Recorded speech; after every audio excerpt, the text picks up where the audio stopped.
All right, so we just gonna get started with this one. Why is my light so low? Like I look like I'm in a dungeon or something. Um, I know we didn't do our Sunday episode of the Veterans Workshop, but we're trying to do it today. Um, nothing.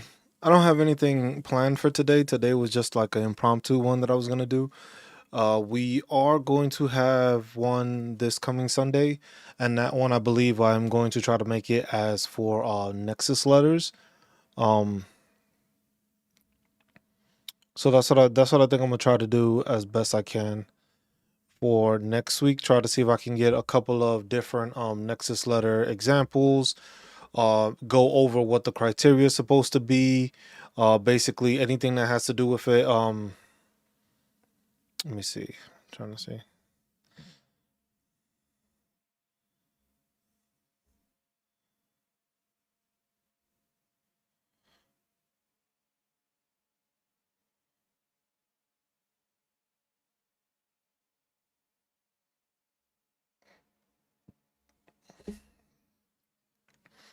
So that way it's just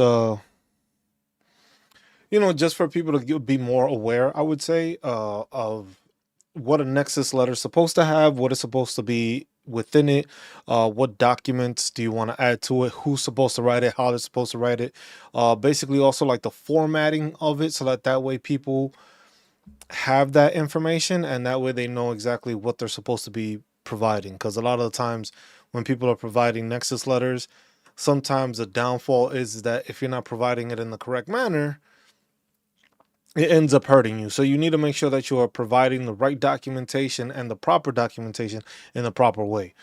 So that's what we're going to be doing this coming Sunday. So this coming Sunday will be Nexus letters that we try covering.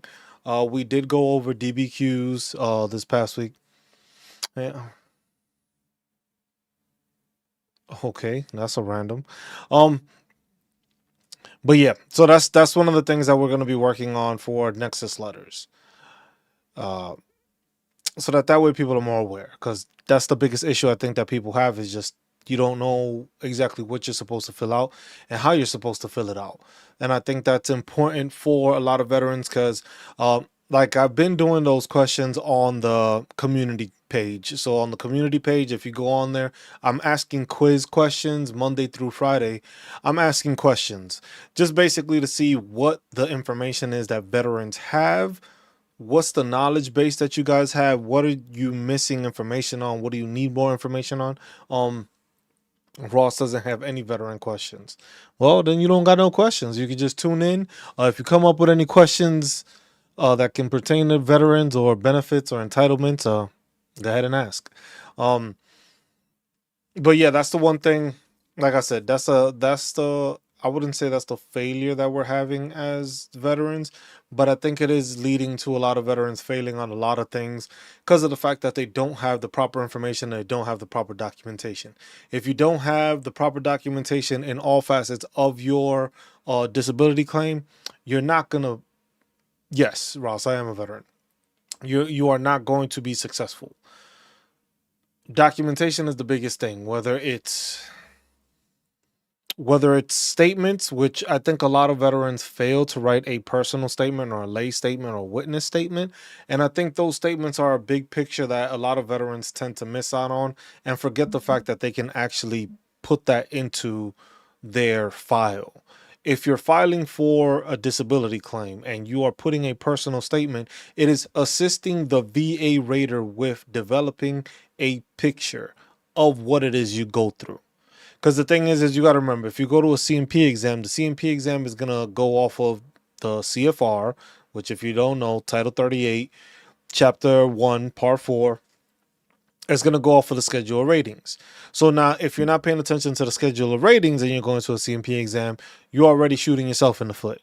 Now, if you're not providing that documentation to help assist and provide that stuff, you're shooting yourself in the foot. You're in the foot even more, because you got to realize that a lot of this information is there for you to use and for you to take advantage of. Um, Not to say to scheme the system, because I'm not about to show you how to scheme the system. This is basically to make sure, hey, This is where you find this information. This is where the information can be vital to you. This is where you can use and see what you can claim. Because a lot of the other issue is that some people just don't know what to claim and don't realize that a lot of the injuries and a lot of the stuff that people are dealing with, they can claim. They just didn't know what the claim was. They didn't know what the diagnostic code was. They don't know what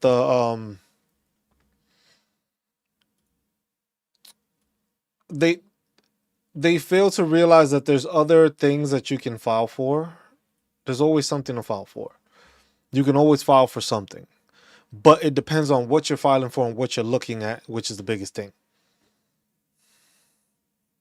Can people fresh out of college for veterinarian school help out? In what way, Allie?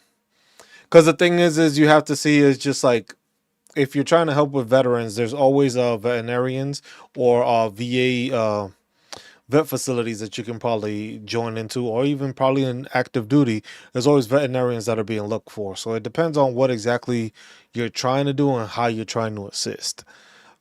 There's tons of jobs out there for veterans, and there's tons of jobs that are for public or civilians or people that are not associated with the military that they can apply to also. That's as easy as going to USA Jobs. I don't know if I forget if it's .gov or .com. Let's see, USA Jobs.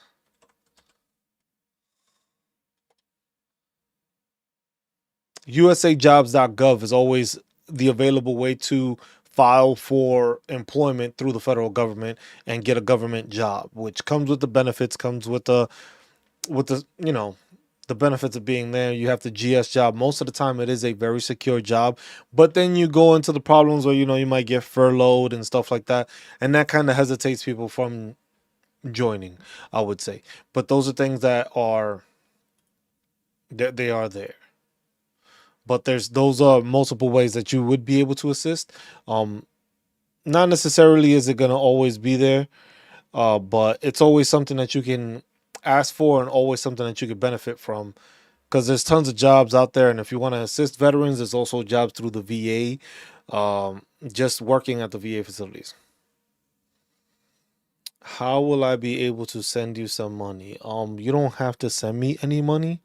I do this because I want to assist veterans. I'm not in it for the money. I was like, yes, it's nice when people do send money and donate and give super chats or do donations. Yeah, it's nice, but most of the time it's just it's to educate veterans on the fact that a lot of this information that a lot of veterans don't know is free. A lot of this information is free. None of this is like hidden behind a paywall or something. All this information that you can find is for free. You can find all this stuff through the regulations. You can find this through the va.gov, even though the va.gov is kind of overwhelming when it comes to looking at it.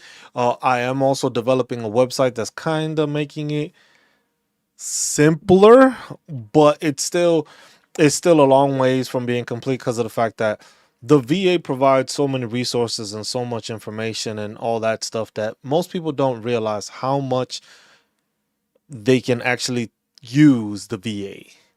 The education benefits, the exemption benefits, the medical benefits, the employment benefits. There's all sorts of benefits that people can take advantage of. They just don't know how to do it. You served the military, so you did what you had to do for the military.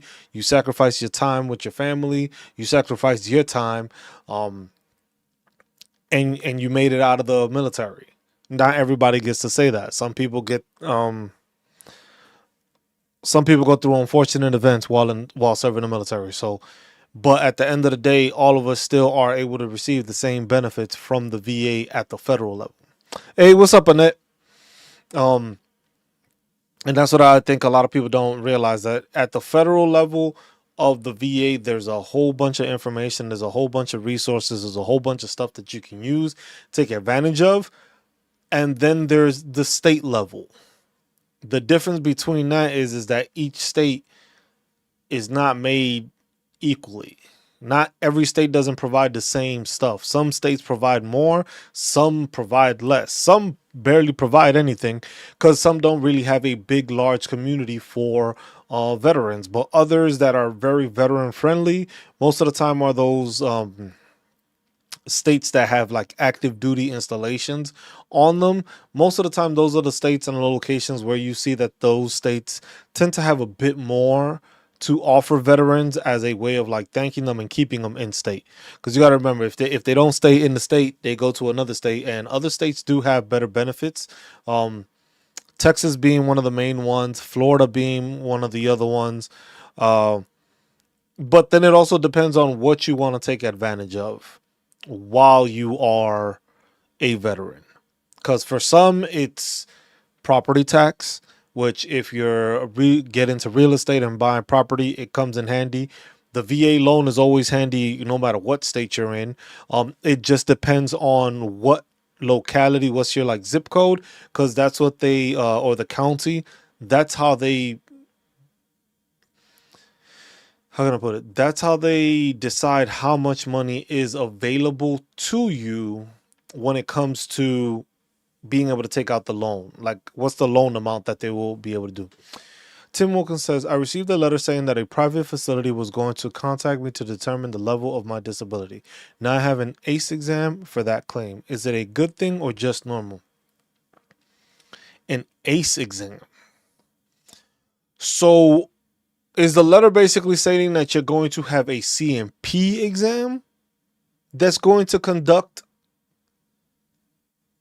Because basically, if it's when it says the level of disability, that's usually a CMP exam that you're referring to.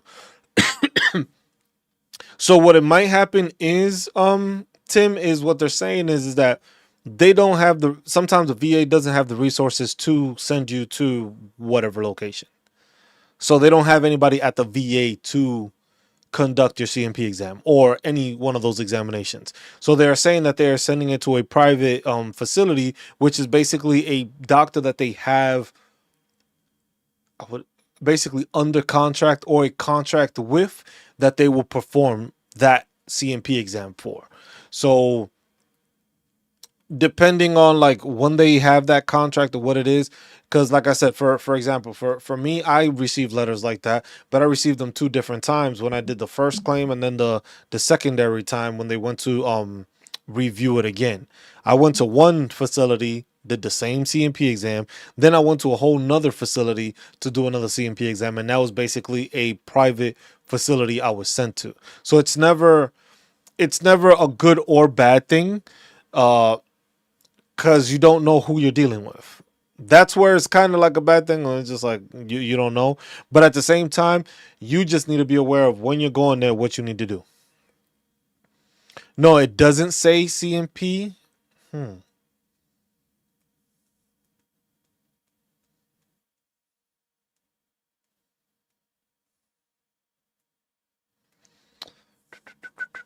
I'm not sure then, Tim, because if it doesn't say CMP, it says an ACE exam. I'm not sure what an ACE exam is.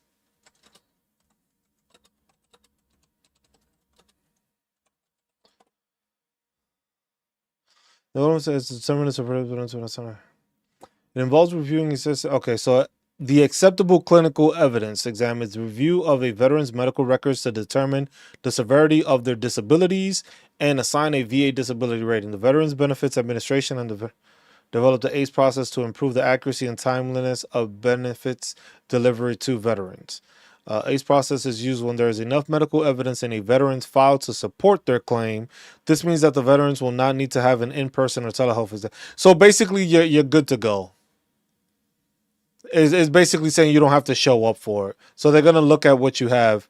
Oh, it's for a supplement. Okay, that's why. So they're basically sending it to another entity to basically say, hey, you have enough documentation and you have enough information that it's not necessary for you to be in person. So you don't have to do the CMP exam, because it's like, okay, we have everything. They're just telling you, hey, we're sending it outside of the VA to get it, I guess, evaluated, is the best way of putting it. Yes, and Annette put that also. Dash, what's up? Um, Annette, for the for living in Texas, I am not entirely sure. Let me see if I can find something for you. Because the thing is if it's a person is if a person is in a home, each state has different stuff. And then when it comes to the tax exemptions, it's a whole different thing also. Tax on military thing, survivor benefit plan. Why is it on? Oh, wrong one. Whoops. I was looking at the wrong state. My bad. Okay, let's see. Can I share this? If y'all watching me on, I'm doing it on mobile and I'm doing it on PC. So if you switch to the other one, you'll be able to see the full screen and see exactly what I'm showing. Okay, there it goes. So this is what I have for this.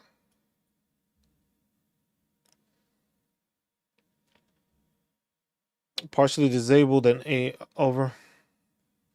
You couldn't find any info on it? Okay.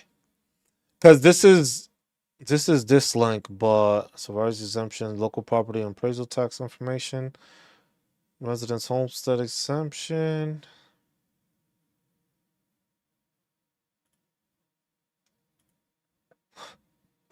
This is exemption is amount of the disabled veteran exemption. If my house was donated by a charitable organization, now if my spouse died.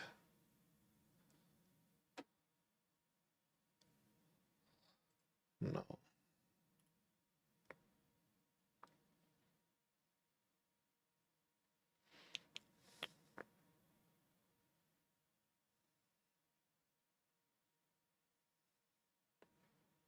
Property tax in Texas is a locally assessed and locally administered tax by local appraisal districts and tax assessors and collectors. The Comptroller's publication Texas offers a short summary of the available property tax exemptions. Veterans who receive compensation from the VA for a service connected 100% total and permanent disability rating or of an individual unemployability are eligible for 100% property tax exemption on their homestead.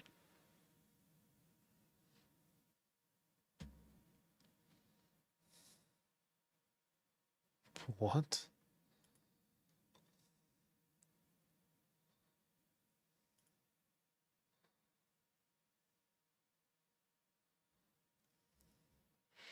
Okay. And then we have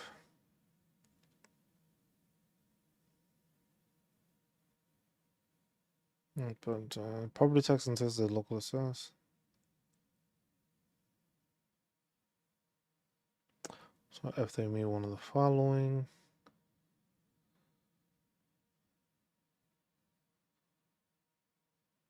Because that's the thing, if it's still so I'm not entirely sure, Annette, because the issue is here is basically you're saying that she's going into a vet home, but she still owns the property. So the thing is if she's still paying property taxes on it, she is still living in it. The issue may be though is that sometimes when it comes to those tax assessing things, they some states put the criteria where the veteran has to be living and residing in the home in order to take advantage of the tax exemption.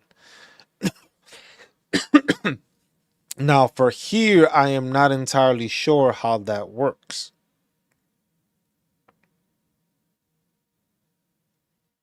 Yeah, because that would probably be the best question would be for the county appraisal district or basically the tax assessor that does the taxes. So that might be the best outcome for her because of the fact that it's difficult because like I said, every state is different.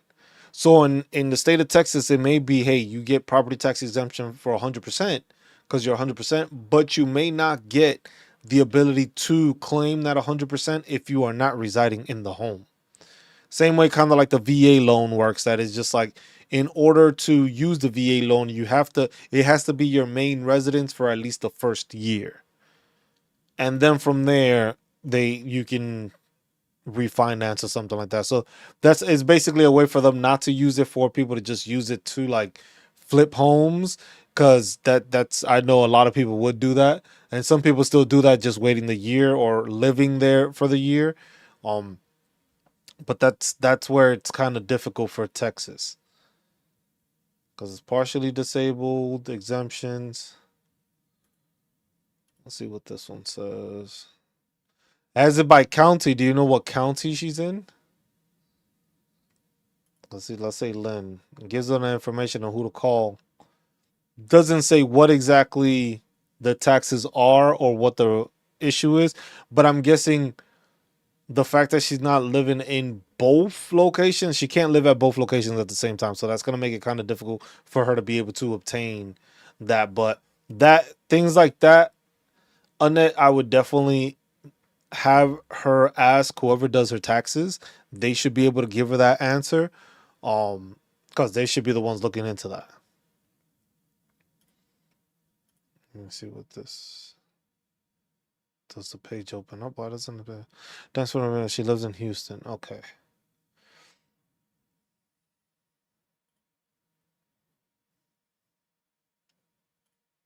See, because in Houston it just has this active taxing units, consolidated tax, the collecting unit. This is the information. The appraisal district and the tax assessor. I'll put this in the chat for you so you can have that. Um, but yeah, that would be the best way is basically calling one of those numbers on that link, just to basically ask them. Because the thing is I know for most of them, most of the time, if you're going to a home, it's you're no longer residing in the home to be able to claim the property taxes on it. So that's what makes things a bit more.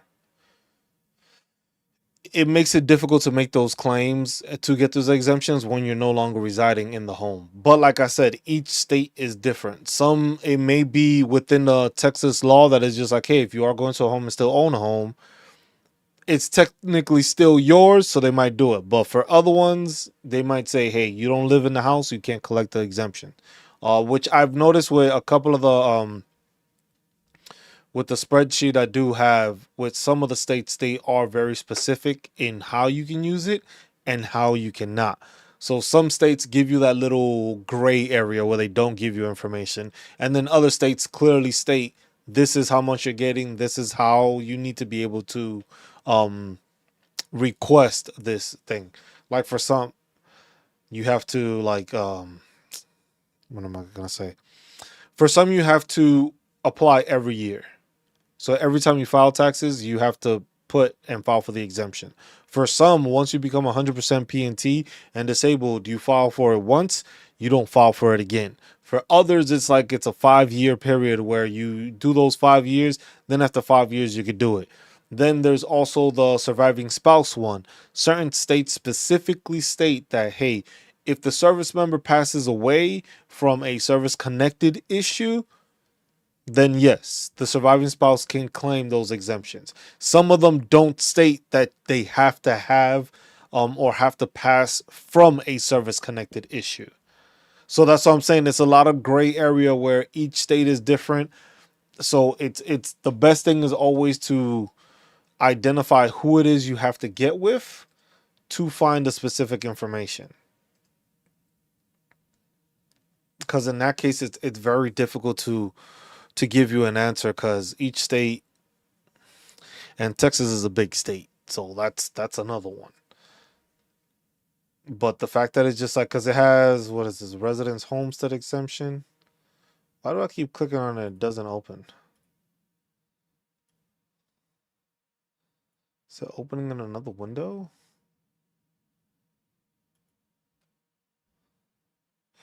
No, it doesn't seem to be doing that.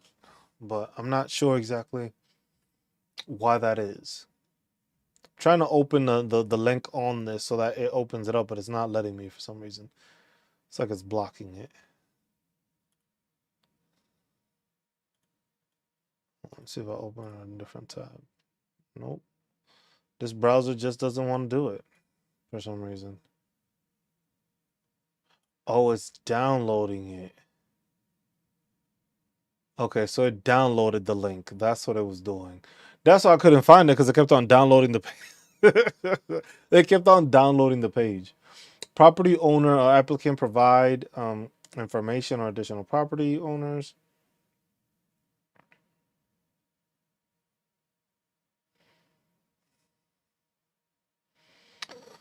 Any portion of the parcel in which you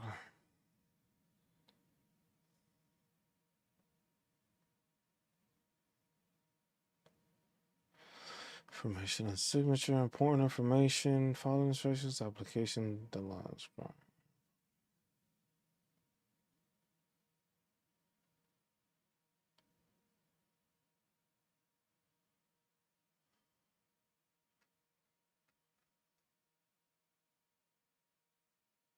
I'll put this in the. Oh no, I wouldn't be able to send it.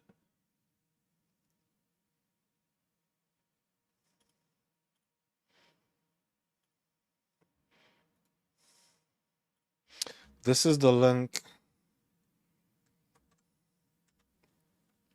from the middle of the United States. I'm dead smack in the middle of the United States. That's where I go live from. But yeah, this is basically because, like I said, this is one of the better resources I have. Thinking about extending for the 5 months a meal.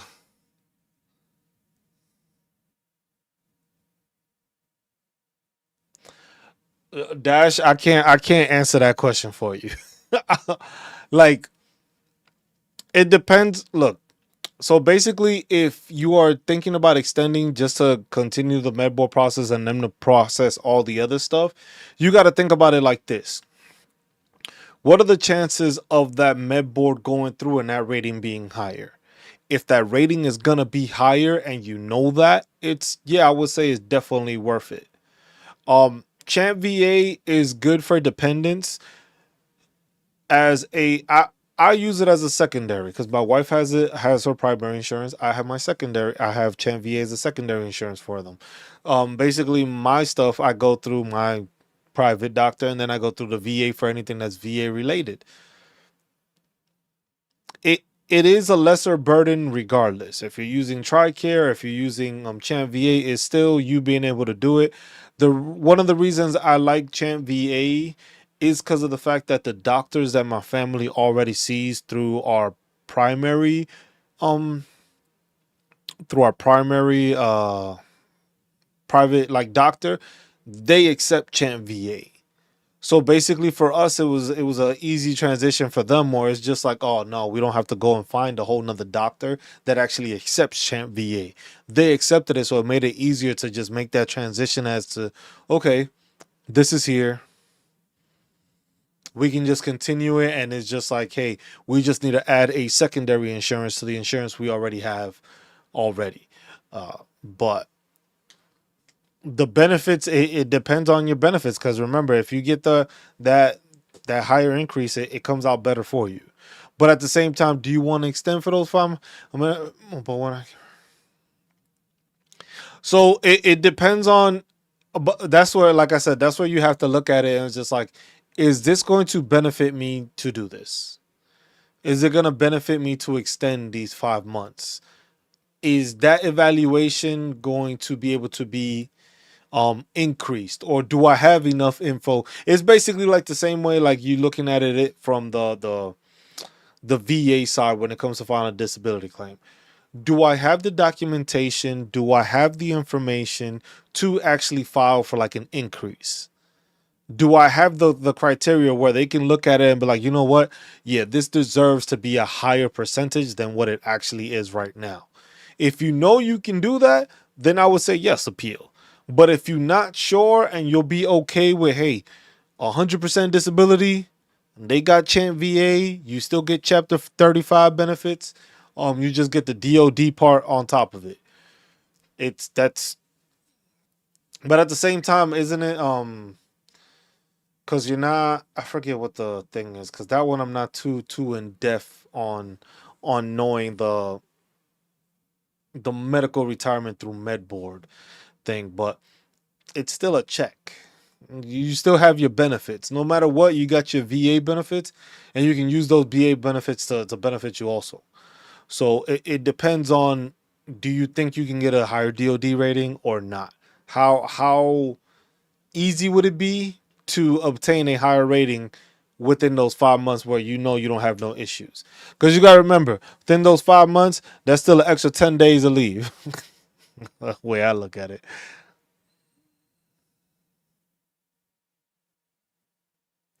Yeah, so that's what I'm saying. So it's just like, look, for 5 months, what you do is if you're going through that, now that you know that you're going through that process, make sure that you are signing up for all those VA classes. That Soldier for Life, if I think it's still Soldier for Life. That's what they called it when I was going. If you're still going through that process, make sure to start signing up for classes. Those last 5 months, sign sign up for classes. Um, Even if you've already gone to the shits, do them again. The VA, the you got the resume one, you got the boots to business one. You got a bunch of different classes that they are giving to you that it's Soldier for Life. Just start enrolling in a bunch of those. And if you're not gonna take all that leave, start putting in bits and pieces of leave while you're doing it. Because the thing is 5 months goes by pretty quick. It sucks that you have to stay with it. They're gonna try to mess with you, but at the same time, you got to play the game against them too. It was just like the same way they're gonna try to mess with you. You could do the same thing. You put in leave here and there. There's probably 4 days that are coming up. Look, holiday season is coming up. So the next month you barely ain't doing anything. Then from there, save your leave. Take leave sparingly if that's the case, and do it that way. Cause it's like you don't have to take all your transition leave all at once. They're gonna want to do that because they want you to just be out of it, but you don't necessarily have to do that. You can put like 4 different leave forms depending on how much leave you got, and just so it don't matter if you did it already. Do it again. You taking a refresher, Dash. That's how you got to look at it. SFL tab, you taking a refresher. All them classes, you just doing them over as a refresher, just to refresh your memory, just to make sure you understand what it is you're doing and what you're looking at. That's it. That's all you're doing. You taking a refresher. What are they gonna tell you? I haven't turned in my CV. Yeah, so you can't even go to the field. So it's basically you would go for the only thing I would say is that they might try to put you on CQ duty or something like that. That's it. Or staff duty or something like that. But if you turn in your gear, you can't do anything. You on a profile that doesn't allow you to do anything anyway. So it's just like 5 more months is gonna suck because they're gonna try to mess with you. But at the same time, that's when you take advantage of it. Sign up for them classes again. You could do SFL tab classes again and be like, hey, look, I got a couple more months, and you could just look. You don't even have to tell them directly. You could just be like, look, I got this job I got lined up, and you could do it that. Or you can try to do what the hell is the damn program? That should just slip my mind. The program where it's just like you leaving the military and you can do the job like a job internship before then you get out and clear.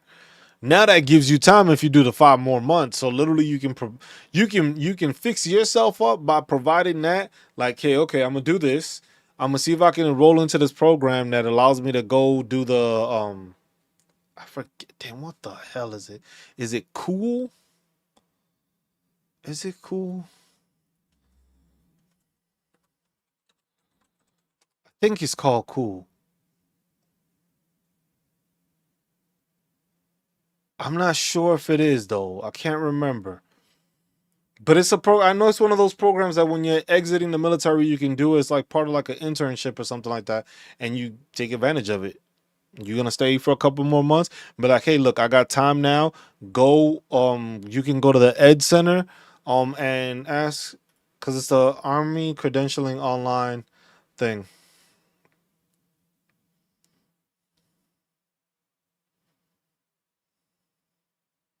Skill Bridge. There we go. That's what I was trying to. I was just like, I know cool because the cool one is a credentialing one that you could take advantage of also. But yeah, try to see if you can sign up for a skill bridge. Do it that way. So then that way, literally, you can go through this med board process, deal with the med board process, get out, get the benefits from the DoD, get 100% from the VA, and have a job lined up possibly when you got out. So then from there, you can have your primary insurance covering everything in your family, and then they still have Champ BA that they can put on top of that, and your family has those benefits there. So they'll have the benefits from the GS job or the government job or whichever job you get, and then they'll have the Champ VA on top of it. So It doesn't, like I said, if you can work it that way, that's an easy way to doing it, that you can maximize the ability you have to go to school or get be able to get a job by the time you get out, because most of the time they understand once you're on your way out they can't hire you most of the time till after you're out. But if you're able to go through that program, then you can at least see what it is, do some training, and get your foot in the door. By the time you get out, finish up your resume, or just like they already know who you are. It's a lot easier to, they always want to hire somebody from within and somebody they already know than some random person that they have to like fully retrain. So that's something like that. Spark, what's up? So that's always, that's at least what I would say. You can take advantage of that and try to do it that way. I'm just saying. I'm just saying. If you gotta endure five more months, make the most out of it. That's the best I could tell you. You could do it that way, and you benefit from it. You get a job, you do the skill bridge, and you do it that way, and it's all, those are all different things. It's just like different ways of people doing it, so that you can take advantage of the opportunities you have. Because a lot of the times, like I said, most of the time people don't know about skill bridge. I had I wasn't doing like the last year of my contract.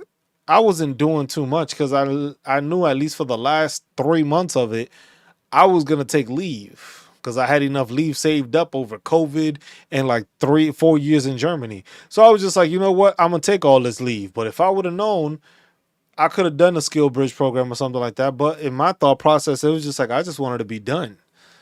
I didn't want to go through and deal with the military or deal with anything with it and have any requirements, anything. So I was just like, you know what? I did it that way. But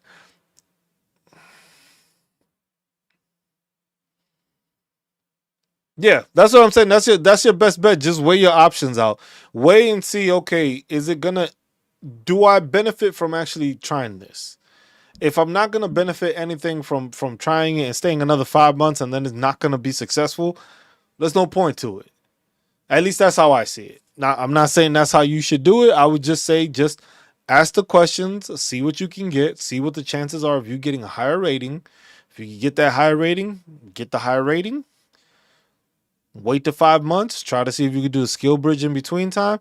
Or shit, you could even start applying for jobs in the meantime too. Because all it is writing a, oh, shit, what the hell is the form? Is writing a letter that you have to have signed off saying that you are going to be exiting the military in this time. I forget. My buddy did that to work in Germany.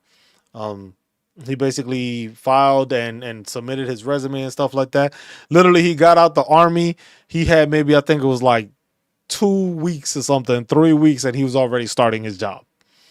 But it was something he was already doing as the PBO, and yeah. So that was an easy transition for him. But that's what it is. You got to weigh those options and see what benefits you and what you can actually do with it. Because then it's easy process. But then like that's the same thing as just like with the VA. Most people need to understand that it's just like a lot of people want to file for like increases. If you're going to file for an increase, you have to have the documentation. You have to fit the information for the increase. Always have claims in with the VA. I have a dependency claim, and right now, so my China VA keeps working while in high school. Okay. This is why I'm getting 10%.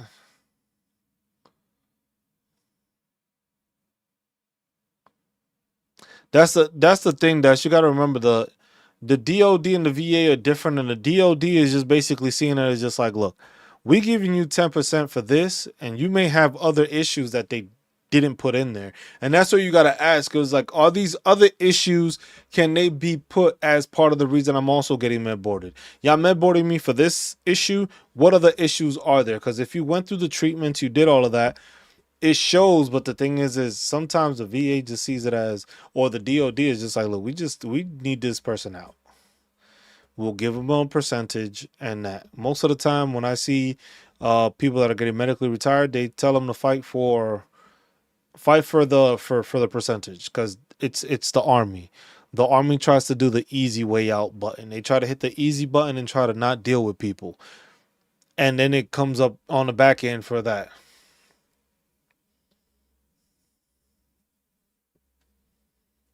The thing is you got to remember the criteria is different. So when it comes to the DOD and the VA rating, it's two different criteria. So the VA goes by the CFR, Title 38, Chapter 1, Part 4. That's what they go off of. DOD, I'm not sure what the hell they go off of. Um,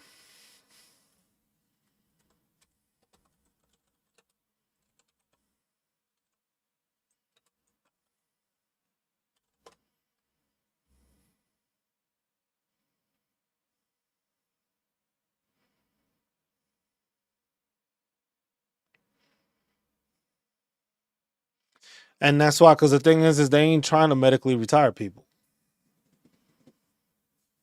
Because then there's two different, it's a temporary disability retire list if the condition is not stable, or permanent disability retire list if the condition has stabilized at a disability rating of 30% or higher. They may, so it's two different types. The thing is depending on members eligible for retirement if they have less than 20 years. Because the thing is it's basically the retirement pay. That's the big difference. So basically, if I were you, I was like, look, either way, you gonna get out the military, right? It doesn't hurt to try to get that 30%.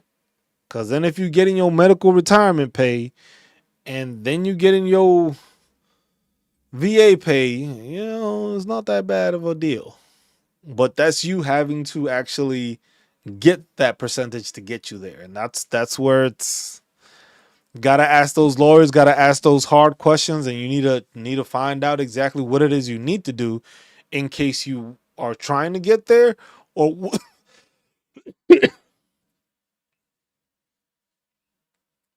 because those are the big things: the medical retirement and then regular retirement. If you got past the 20 years, they try to tell you just do the regular retirement, but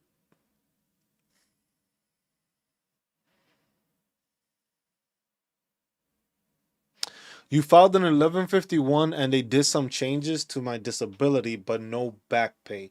In what regards did they change it, Spark?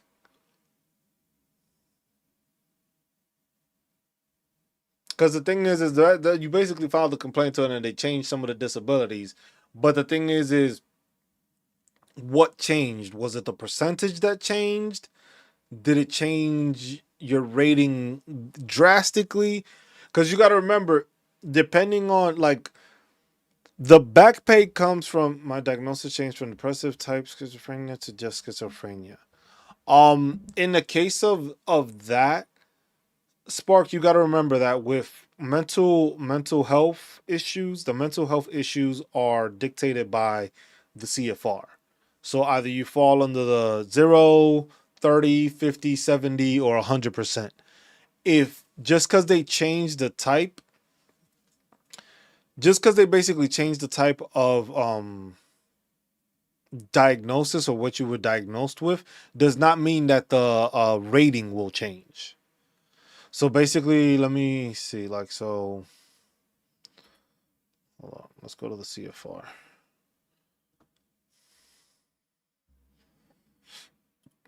Go to the table of contents. Scroll all the way down. Mental disorders. So, see, you had schizophrenia here. Then they don't have anything else that falls under that I see. They have schizoaffective disorder, which is this one here. Then they have schizophrenia here. Um, Other specified and unspecified schizophrenia spectrum and other psychotic disorders. But you got to remember, it just deals with 0, 10, 30, 50, and 70. Because the thing is even if you filed that, if you don't, if the criteria for you to change doesn't change, your rating isn't gonna change. Just basically the diagnosis, what they consider it, because basically it's just like you could be you could have what is it that most people end up having, the chronic adjustment disorder is one that goes that a lot of people end up having, and then somehow it becomes major depressive disorder or unspecified this depressive disorder, depending on like the diagnosis. And as they keep seeing, they see how you're doing, they end up changing it to something else. But if the criteria for the rating doesn't go up, even if you file that, it's not going to change it.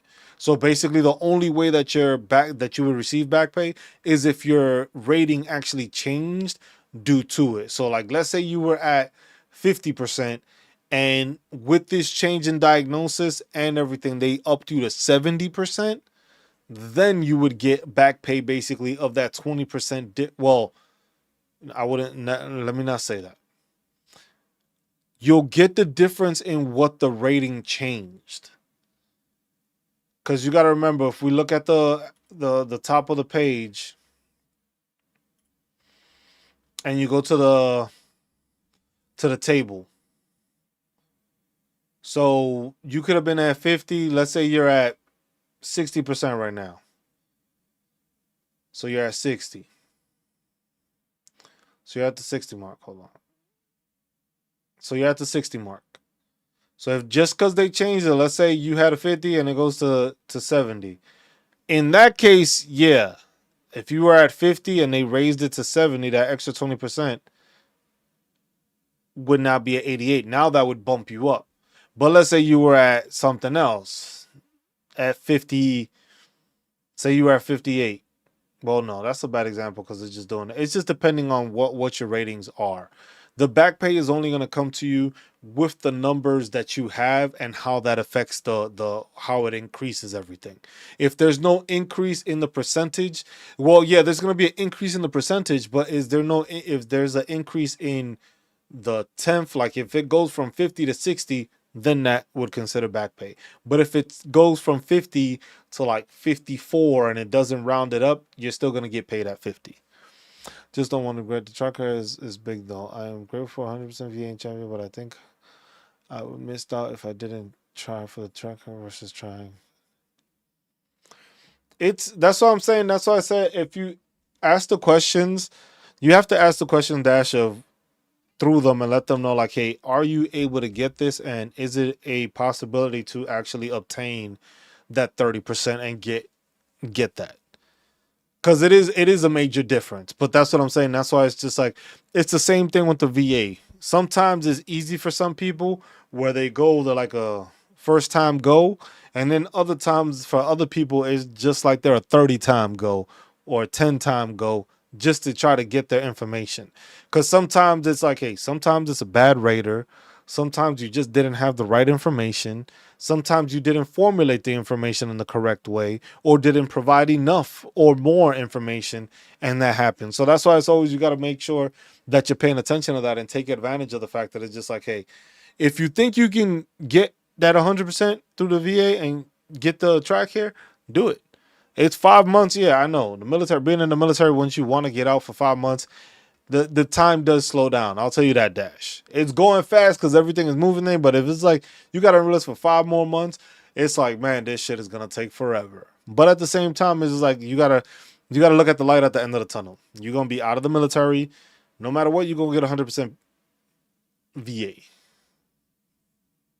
You got that. You don't gotta worry about much else. If you already got 100% VA, that's still a $4,000 check every month that you will be receiving. Now, if you get the retirement, that's extra. But at the same time, it all depends on it depends on the plan that you want to have going forward. And that's where a lot of active duty don't realize the stuff. It's just like, what is your other plans for it? Because you got to remember, like, there's tons of veterans out there that are always mad, especially with like my video with the disability rates. I've had somebody who's like, oh wow, one person was just like, oh wow, that's great, for 2 years worth of thing they're making this much money. And then the person is just like, oh, because I guess they had a lower rating, and then the person had 100% or something, the person that didn't do the 20 years. And then I was just like, he was like, oh, I did 25 years. And I was just like, I want to know, why is it that other grown men and women care about somebody else's finances? That shit baffles me, first off.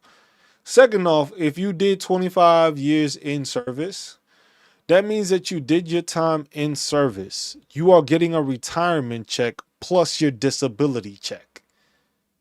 The person that served and didn't get to retire and just got 100% disability just collects the VA check while you are collecting a VA check and a retirement check. But you still mad at another grown person doing something for themselves. I never understood that argument. I'm still trying to figure it out as to why are you so concerned with somebody else's finances? At the end of the day, you should be worried about your finances. Shouldn't be worried about what the next veteran is doing or whatnot. If you ain't assisting them, you shouldn't care. It's not your issue, it's not your problem. But at the same time, it's just like, what is your plan to change that? Because, hey, not everybody gets 100%. And that's something that people need to realize also. It's just like everybody's trying to reach the 100%. I understand why. It is big difference. But not everybody has all the ailments. Not everybody has all the documentation. Like, some people go through such a process. Some people go through such a process to get to 100% because of the fact that they didn't have the stuff that they needed in the first place. If you have the stuff you needed, file for it. Take advantage of it. Do it the right way. But if you don't, you're going uphill. It's an uphill battle and people don't need it.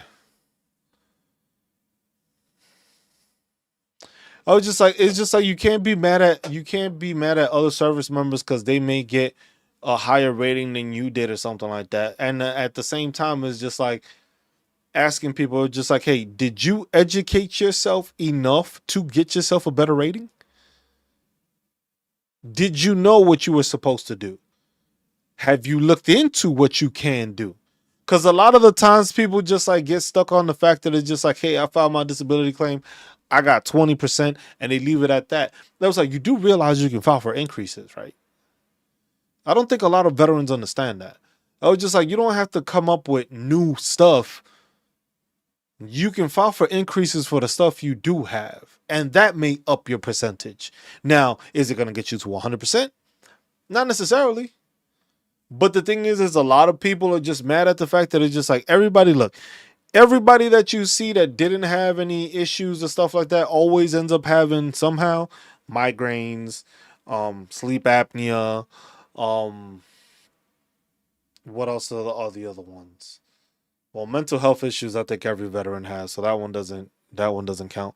But then it's like people want to make it like a dick measuring contest. It's just like, oh, well, I did this. This is nobody cares, bro. Your experience is your experience. It's not the same for anybody else. Do you have the documentation to actually clarify and show that what you did and what you went through can be documented, assessed, and rated?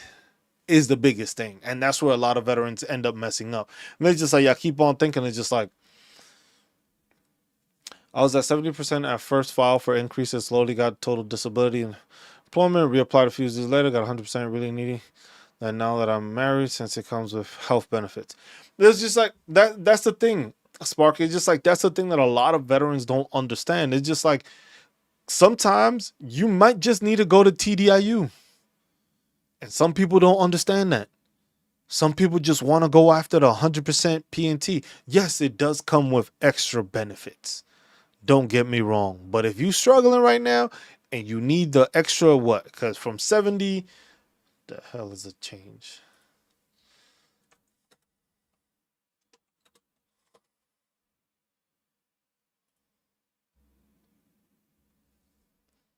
Because let's see, from 70 from 70% to 100% is a difference of 2 grand. But what do most people try to do? Most people just try to make sure to keep fighting, and coming up with sometimes nonsense as to how they get to where they're at. It's a difference of 2 grand. If you got one rating of at least 70%, or at least one of 40 that can add up, and the other ones add up to at least 70%, and it calls you that much and that bad for you to actually be able to keep employed, then file for TDIU. And that's what a lot of people don't understand. A lot of people don't understand. You can file for TDIU and you can still get 100%. You're not going to get the Chapter 35 benefits, the dependent education benefits for your dependents. You're not going to get Chant VA. You're not going to get free dental. But at the same time, you're still going to get the monetary value, which most of the time, that's what only the veterans is trying to go for. If that's your case and you have the criteria, submit a TDIU claim. And that's one I need to do I'm going to do a video on too. But like I said, this Sunday, I'm going to try to see if I could do it just for like Nexus letters and stuff like that so that people can understand that. But it's just like there's no point in trying to compare what one person did to another because nobody has the same experience. Nobody's body functions the same. Nobody's mental functions the same. So it's all different things. But it's just like you have to keep that in mind. Like, hey, it is what it is.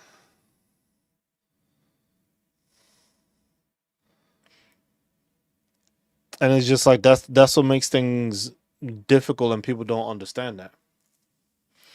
Well, service coming, but needs to be more. And Spark, when it comes to situations like that, some veterans, it's like the thing that's crazy to me sometimes also is some of those veterans are the same veterans that complain that other people got ratings. I was just like, if you don't file, if you don't try to take care of yourself, if you don't try to educate yourself and learn and be guided towards what you need to do to get your claims done, that's on you.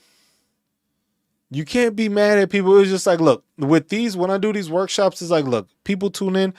I'm going to help you as best I can to get you an answer. And I'm going to show you where I got the answer. So that way, when you get the answer, you know where you're at. You know where you need to do. You know what you need to read up on. You need this documentation, or you might try this because you didn't do that. I was like, that's what I'm trying to do. What you do with that afterwards, that's completely on you. A lot of vets just don't want to file anything. A lot of vets don't want to file for any kind of disability claims.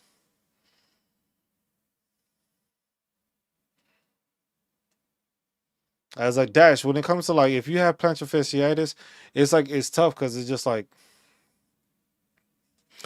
it's hard for it. It's just like I don't appreciate like most of the time when veterans start talking shit about other veterans. That's one of the things that really pisses me off. But it's just like, are you doing what you need to do to better yourself?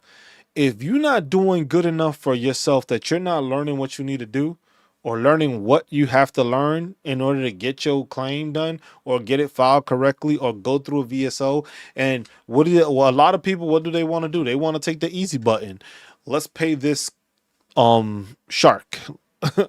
These VA sharks that just prey on you. They were just like, oh, we smell the money in the water. When that service member didn't want to do and educate themselves, I smell the money in the water. I was just like, oh, they need assistance. Oh, they're gonna pay this much and this much and this much. It's just like I was just like, if you want to go and pay somebody thousands of dollars, like it's funny. I had a friend of mine reach out that I served with. That was like a week ago. He was like, "Hey man, I have a guy that he's trying to get to 100%. He's trying to file and stuff like that." And he was just like, "I'm trying to get him with my guy, but my guy isn't answering. Is not doing it." And I seen that you do what you do, and I was gonna try to send him to you and stuff like that. And I was just like, okay. I was like, look, I did one, and that was a net. Thank you for that first one. But I don't have the documentation yet because I want to make it more like this is part of the business model thing. Like, hey, you will sign documentation and stuff like that. But at the same time, I'm not charging you thousands of dollars. Like, I asked that guy, it was just like, so how much did your guy charge you? He was like, oh, it was like 25% of whatever the increase was and the back pay. And I was just like, the fuck? I was like, damn, I'd be making hella money if I started doing that. But I'm like, I'm gonna do this. I was just like, I do this. Look, I make monetary value when people watch my videos. I make some money off of that. Is it a crazy amount? No, but some of y'all donate. People like Annette become members of the channel. And that does help out because it helps produce the stuff, make sure my computer's running, make sure I can pay for better internet so y'all can see it nice and smooth. That's what it goes to. But then also it's developing programs and developing stuff like, hey, developing a website got to be paid for. Got to host it somewhere. I got to develop the stuff. I got to get the pictures. I got to do all that stuff. That takes time, but it's just like I tried to educate people and I try to show people where they got to go. I was like, most other channels, it's like, hey, it's a gimmick. Most other channels is like gimmicks. Hey, do this to get to this. Did you know? See, I have my did you knows, but my did you knows are like, hey, these are little snippets of information that we're going to make more videos on later down the road that'll be more in depth. Those are my did you know shorts. That's what they're there for. To basically give you a little tidbit of like, hey, did you know about this? Did you hear about this? Because like when we do these lives, some people just have no idea what the fuck the information is. I was just like, me, I'm gonna show you where the information is so that way you know where you have to go. It was like, if you don't come back to the channel, yeah, it sucks. But at the same time, at least you left the channel and came into the channel, learned something, and were able to use it to maximize yourself. See, look, that's one person there. Spark saying, I did not know about DEA benefits till a few months ago. And those are things that is just like, those are important things. Those are important benefits that people don't know what they are. Shit, I was actually even doing the form earlier. Where's it at? The application, the form for that Spark is VA form 22-5490. You know what? I'm gonna give you a little sneak peek. Since y'all here, I'm gonna give you a little sneak peek of the website. Can't show nobody though. Y'all won't be able to. This is not operational yet, but there's a sneak peek of the website. So basically, this is how it's gonna.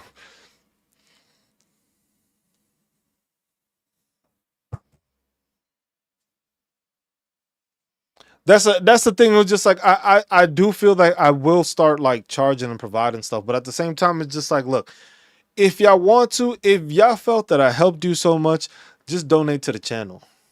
I'm not gonna charge y'all crazy amount. I'm not gonna charge you like $500, $600 for a thing. I'd be like, look, the shit is free. A lot of people have come to this channel on a Sunday, ask questions, and I never seen them again. Hopefully they got what they needed. That's it. Hopefully, look, if a person comes into this channel, asks a question, and they don't come back, hopefully they pass the information they learned to another veteran. That to me is a better fucking thing than payment or anything like that. That helps me know that, hey, I'm actually making a change with veterans because I'm actually educating them, teaching them what they have to do, helping them learn what they need to do, where it's at, what this benefit is, what this entitlement is, what this exemption is. And if they can teach that to somebody else and that could just continue, that makes veterans more knowledgeable and makes it easier for us to get more benefits and actually come together with the knowledge that we have to talk to politicians, to write policies that can actually benefit veterans. But if we don't do that and we just take information and leave at it, that's it. See, so this is basically going to be the VA form section of the website. So basically, when you come in, you'll be able to go to it. And I'm just going to provide, it's like I said, I'm doing this on my own, y'all. So that's why I said donations and everything are appreciated. Not necessary, but they are appreciated because it helps me invest into this. But this is just one of the pages. There's going to be VA forms. There's going to be a DBQ section. There's going to be a veteran organization. So if you want to reach out to all the different organizations, there's going to be a listing for that. It's going to be all that stuff. Is the reason it's charged is because people will waste your time if you do it all free, and time is valuable and worth money. Oh no, I understand that, Dash. But that's why it's just like with Annette. Annette was my first person that I did my first consultation. And I was doing it like a free hour.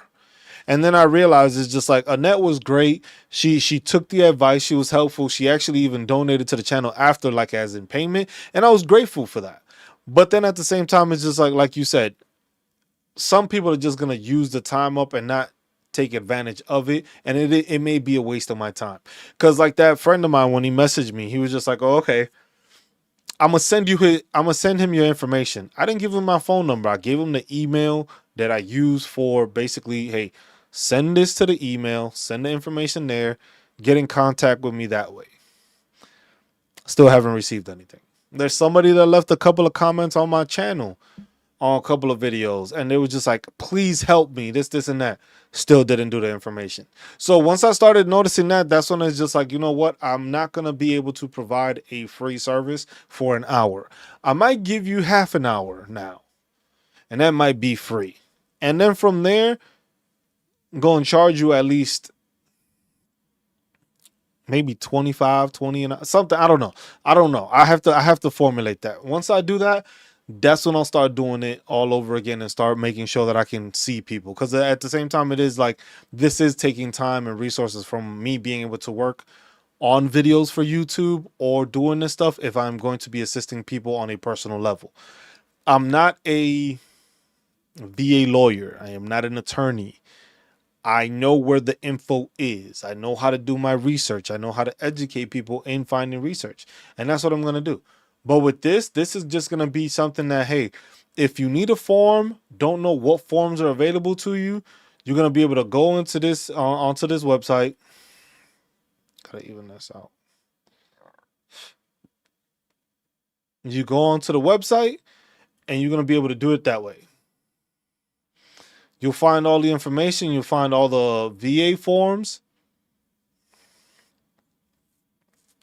Tim, it's basically it's just to try to assist people. That's all it is. It's just, this is easier for me, but I figured it's just like, look, I am assisting people. I am trying to take care of people, but at the same time, it's just like, it is once now that I'm starting to like make this website, I'm realizing how time consuming this can actually be. Cause at first it was just like, look, I make a video here and there, and it's just like, you look at it and I'm just like, okay, if I'm making these Sunday workshops, it's Sunday workshops. It's simple. People tune in, people listen. Sometimes a lot of people tune in, sometimes a lot of people don't, but I still do them regardless.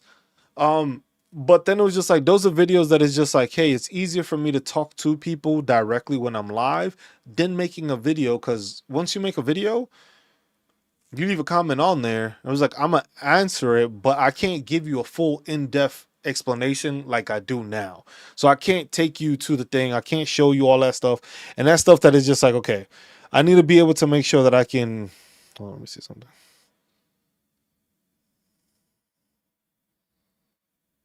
My phone is acting weird. But that's something that is just like, for people to keep in mind. Is just like, it does take time. When it's easy questions answering, that's fine. But with the website, it's gonna be resources. So it's gonna have the Nexus letter examples. It's gonna have the newsletter. It's going to have basically the same way I have like frequently asked questions. I'm gonna make videos on that, and what I'm gonna do is I'm gonna just put those in the link. So like, hey, frequently asked questions. How do I file for this? And I'm gonna make a video on it, and that way you could just view it that way. That way it's just like you have a resource that's there. Because a lot of these other channels, like I've noticed, it's just like time is money. And a lot of these channels though, they have like consulting agencies. They have consulting services where they charge you whatever amount to help you file claims and get you to whatever you think you need to get to, or try to get you to 100. And it was just like, I'm not planning to invest that much time to make a whole agency out of it.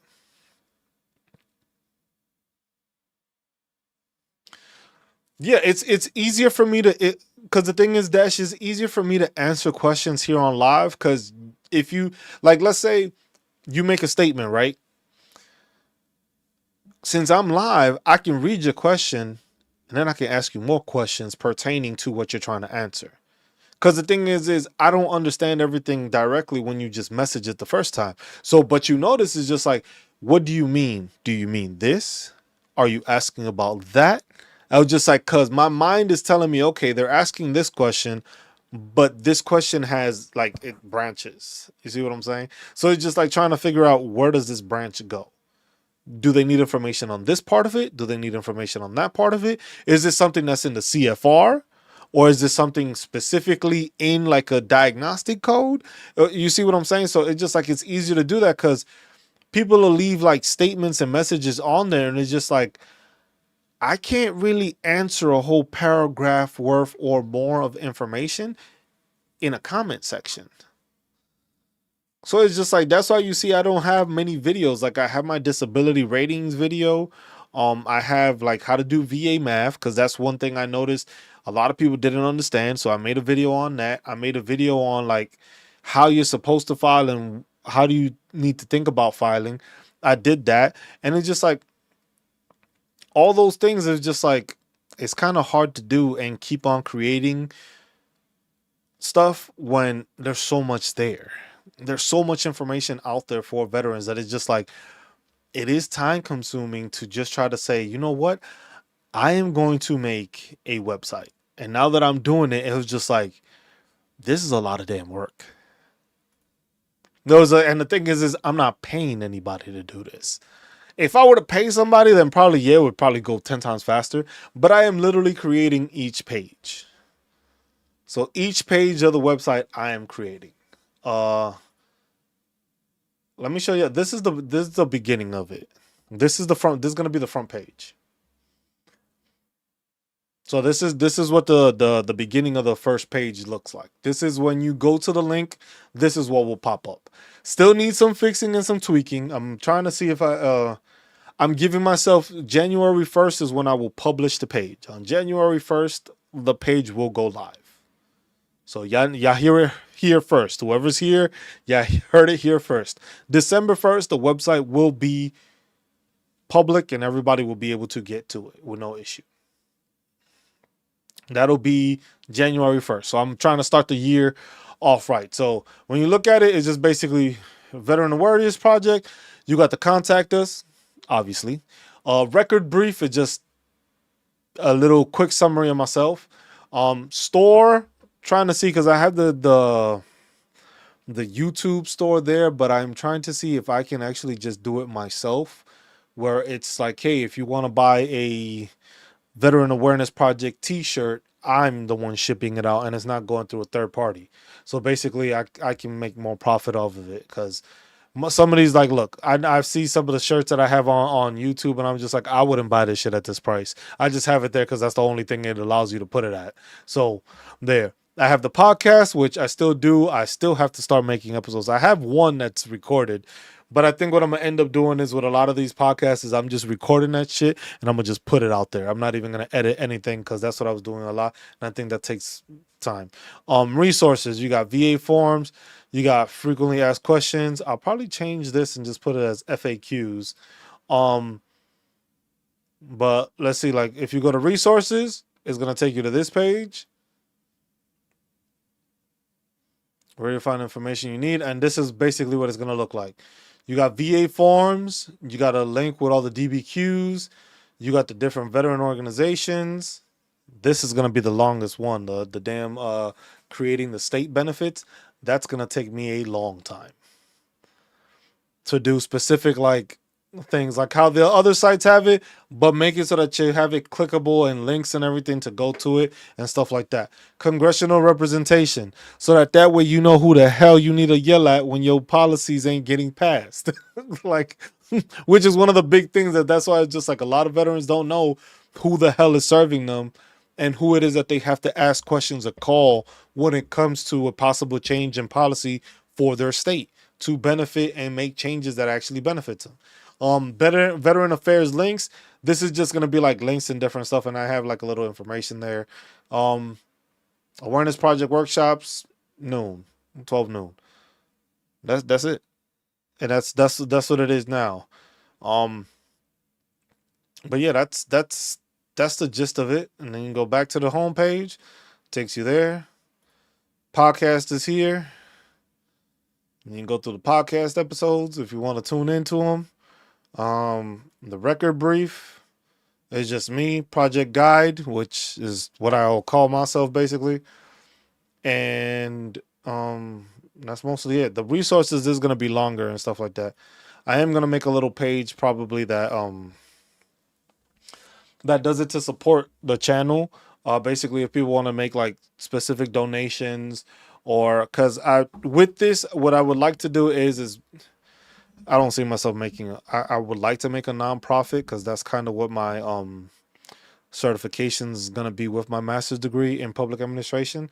But it's more. I'm a community based person. I'm a person that grew up in a neighborhood where there was functions, there was like basketball tournaments that were provided by specific individuals in the community, that it was for kids that they didn't have to pay for anything. They got jerseys, they hired referees, they had the basketball, they made sure to make fix the nets and everything, and they just held a tournament for the community. That's something I would like to do here. I've already looked into a certain thing where it's just like there's a couple of kids around the neighborhood where it's just like it's a less resources, I guess you could say, is that what they have. So what I'm trying to do is what I want to do is start a annual thing that we have like because they have like a salon barbershop kind of thing, like school. So what I want to do is like, hey, I would like to make it that yearly before school starts, you get like a haircut kind of thing. For those that are not able to have the resources, that can't pay for haircuts all the time, it was just like, hey, you show up on this day, we'll have an event where the people from that salon will, I guess, do training. So hopefully they don't jack up people's hair. But at the same time, it'll be a free haircut for those people. And it's just like something that the Veteran Awareness Project can be known for, at least in the community. Like, hey, assisting the kids, stuff like that. Stuff like, it's like little resources and stuff like that. But like I said, it takes time, and that's why it's just like, okay, I was just like, I'm doing this for veterans, but at the same time, it's just like I need to be able to provide assistance to myself and be able to manage this as a company to actually build it and be able to assist more veterans. Because like right now, we're not that big of a channel. We got we've grown. I will say that we have grown immensely. Um, what are we at? Let me see.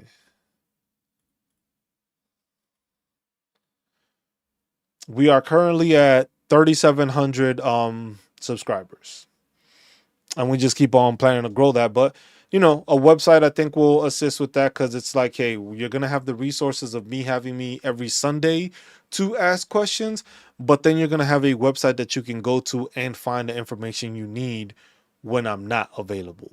So it's not gonna be a charge. Because that's the thing. I don't want to. It's like, Dash. I understand how you say it. Just like it's time consuming, and it's just like me charging for time. But at the same time, I'm providing a service that you could do for yourself. So that's why it's like it's hard for me to like get that through my head. Like, I want to charge people. And I was just like, I don't really want to charge people, because this is information that's freely available. Now, if it was just information that is just like you had to study and like to get VA accreditation and stuff like that, then you damn right I'm gonna be charging. If I get VA accredited, I am definitely gonna start charging y'all for a definite amount, or at least to have like the knowledge and certification or somewhere. Then I'm definitely gonna charge you, because it's like I went to school for this. But for me to provide you information, which is the Code of Federal Regulations, which is as simple as this. All I gotta do is show y'all where it's at. I just put it in the link. Y'all do what y'all want with it. It's that simple. Look, displaying Title 38 up to date as of 11/22. It was last amended on the 13th. What the fuck with the changes? Hold up.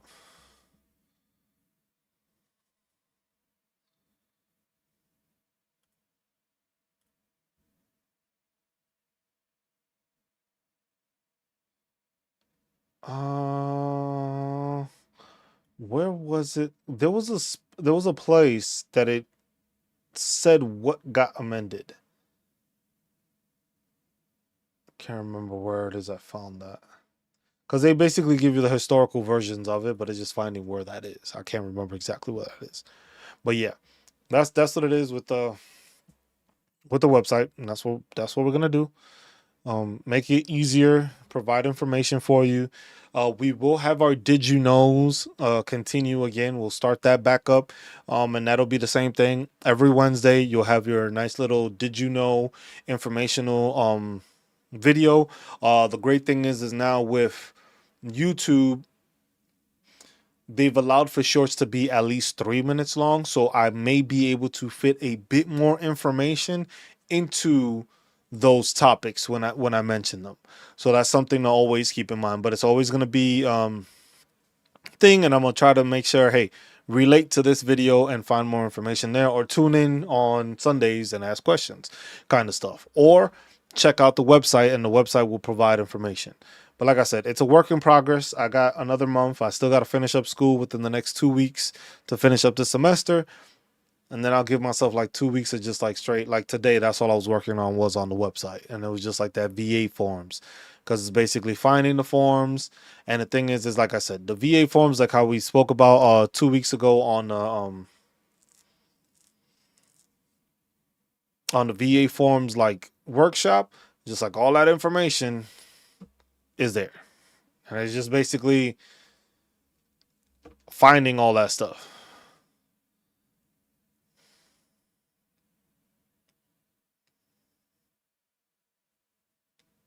Chris, I appreciate you sharing that.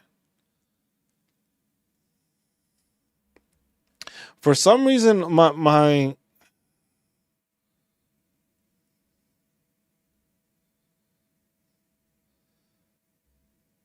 YouTube shit is not like updating, so I can't see everybody's, like, it stopped sending the messages for some reason.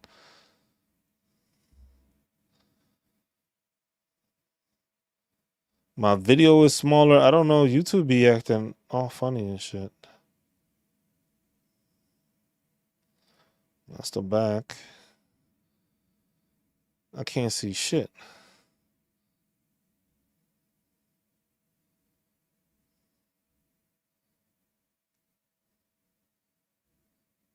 Okay, now it's populating it.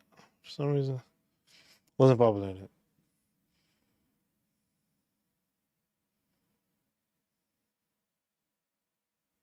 So 1 year ago, I knew nothing about VA claims. I watched hours of videos, literally read thousands of Reddit threads, and I did a bunch of research.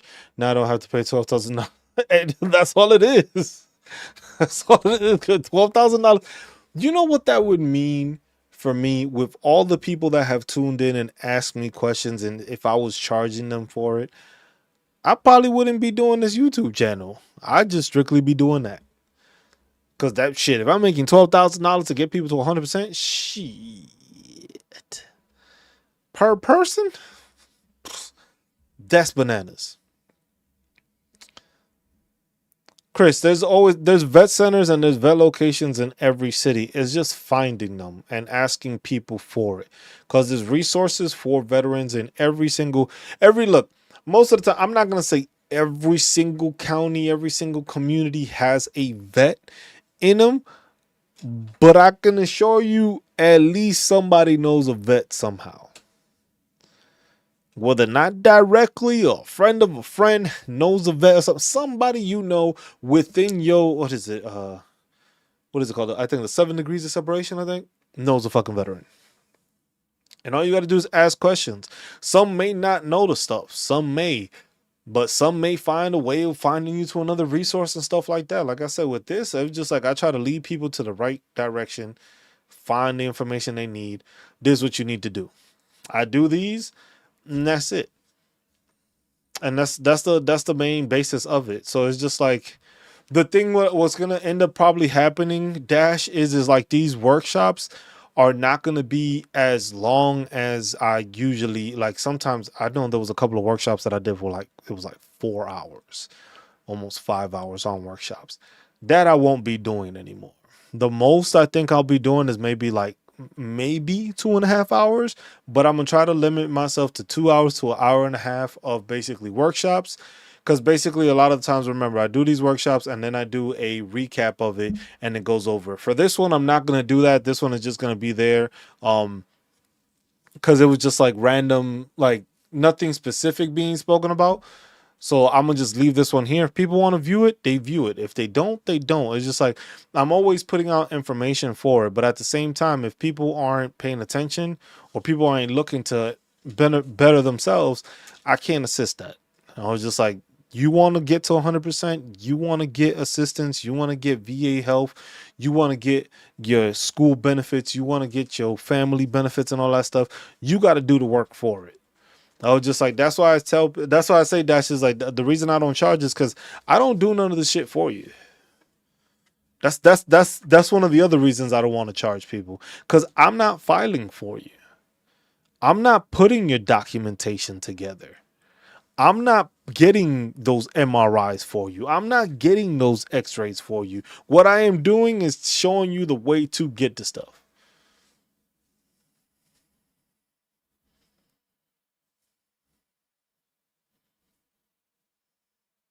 See, and that's what with those you got to file. With those, when you have instances like that, when you have a CNP examiner that makes any statement, any statement that isn't pertaining to what they need to be doing, you need to file a complaint on that. Oh, what is it? 1151, right? Hold on.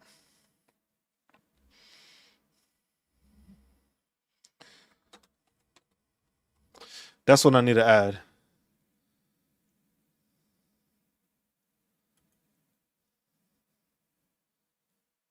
1151 claims. Carelessness or negligence, a medical or certain treatment.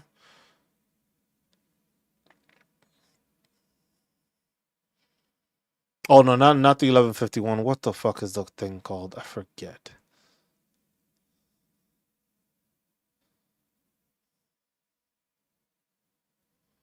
Uh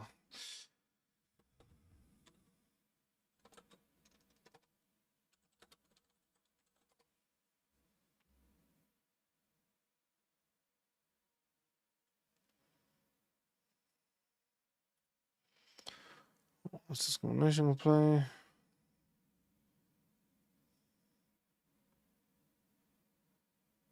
I forget what it is. Dash, if I were to have an extra $12,000 to work with right on the spot right now after assisting somebody, this website would have been up. This website would have been completed by now. Oh shit. Chris, you ain't have to do all that, man. I appreciate you, man. See, that's what I'm saying. That to me is a big benefit because it's just like I appreciate somebody appreciates the work I'm doing, and that to me makes me feel a lot better, and I really do appreciate that.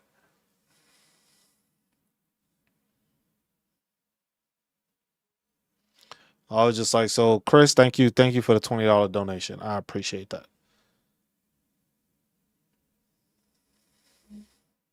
This is hope I'm gonna do everything I can. Like I said, December 1st is gonna the website will be up. There are going to be pages where I will have them as under construction because I don't want to give a half-ass link to it. But like I said, today that was all I was doing throughout the day, and it's tedious work. But stuff like that enables me to invest into the workshops, invest into the website, invest into being able to get a higher tier to add plugins into it that makes it a bit fancier. Because that'll definitely assist with basically trying to make it so that I can give you the availability to search for the VA forms just by typing in what you're looking for. That's one thing I've always wanted to add, but that's a whole tier. But well, yeah, I appreciate it. Dash says, I did all the research because it doesn't just affect me. My wife can go to school and have health care. When I have children, they can get that too. So I didn't just do it for me. And that's the thing, Chris. A lot of people will do that. Chris, I'm doing the best I can to help out vets. That's all it is. I have a bunch of friends still serving, and I know down the line they're gonna need assistance, and I'm gonna be there for them. And it's just the same thing with other vets. Not everybody had the same experience. Not everybody had the same mentorship. Not everybody had the same development while in the military. But at the end of the day, you still a veteran no matter what you went through while in service. At the end of the day, you still got to take care of each other and need to find out what your resources are, how you can benefit from them, what you can do with stuff, and just be easier on, because we know we sacrificed a lot, but a lot of us don't talk about all we sacrifice. So at least being able to assist people in that way is just like, look, I know you don't want to talk about everything you went through in the service, but at least let me help you find a way to cope with it better, I guess. And that says, unfortunately, I got a copy of my C file 8 months later and found out he wrote this on the exam and denied me. Is there an see now there, Annette? I don't know if you can go back. Can you go back and file a complaint on something like that?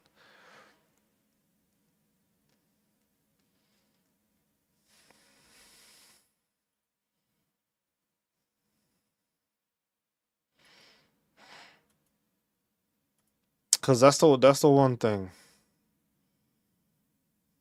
Is it a 4930? No.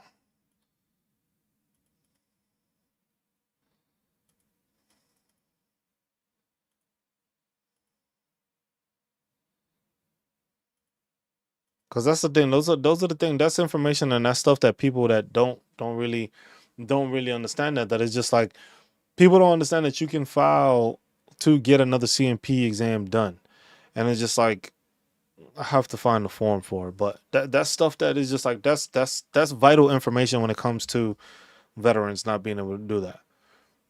I was just like, and that's the thing I don't know, and that's something that I have to look into, because it's just like that's the stuff I think people need more. That's what I'm gonna try to make more videos on, is the shit that people just don't think of or haven't thought of or don't know they could do kind of stuff. And that's where it's just like those did you knows are good, because it just gives you those shorts give you information on just general stuff that's available that some people just don't know about, or I find out people don't know about. The same way with the channel. Just looking at it in the way of those questions that I'm asking.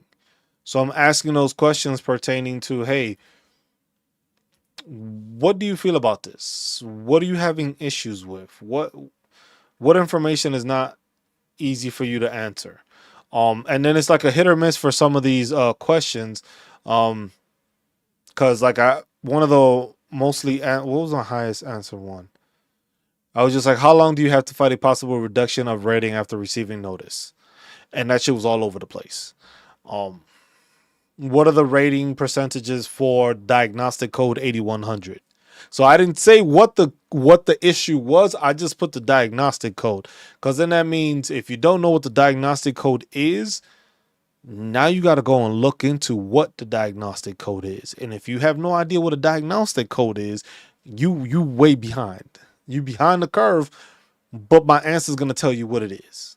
So it's just basically you got to educate veterans, and that's the biggest thing. That's why it's the Veteran Awareness Project, bringing y'all awareness, not bringing you schemes, not bringing you a way to get to 100%, not bringing you the information you need to get you where you need to get to, and providing you guidance as to where you may need to improve your claim or your method of reaching those benefits that you're trying to reach. I'm not going to do anything for you. I'm not like these other channels, and that's one of the other things that I think it's like it makes it. Now I hate talking about other YouTube channels, but at the same time it's just like, look, the issue is that a lot of these channels are trying to give you the gimmick way of getting to 100%.